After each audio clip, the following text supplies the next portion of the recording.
Okay. All right. Okay. So Yeah, I'm this just was, you know, I write a lot, but like this book scared me. You know, like it took me about 4 years to actually write this one, and I typically write a book in about 3 or 4 months. It's not a long process for me, but I kept having to put this one aside. You know, primarily when I ran into something that really happened in real life, or like I would put something in the book thinking that I came up with, you know, something unique for the story, and then I would learn that that actually did happen.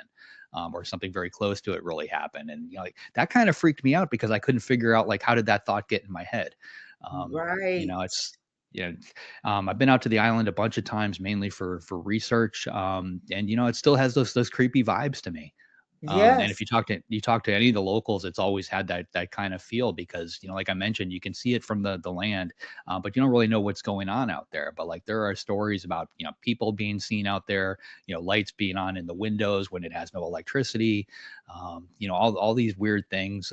The second floor of the house is kind of unique because you know it used to be a Coast Guard life saving station, so the second floor has an entire section that's all bunk beds and bunks, and the Mhm. hallway is lined with lockers, and people swear that they've heard voices up there, that they've heard, you know, basically the Coast Guard voices, even though it's, you know, it's been almost 100 years since the Coast Guard was actually occupying that space.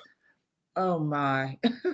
Oh my, It's JD. it's a creepy thing, yeah. And you know, like when you sit down to write a fiction book, and then you realize that you know the nonfiction, the stuff that's really out there in real life, is just as scary as the you know the stuff you're making up. Like that can Exactly. frighten you.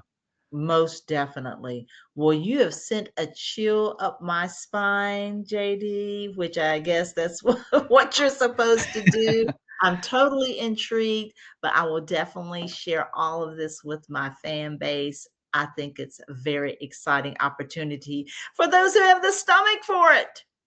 That's the thing.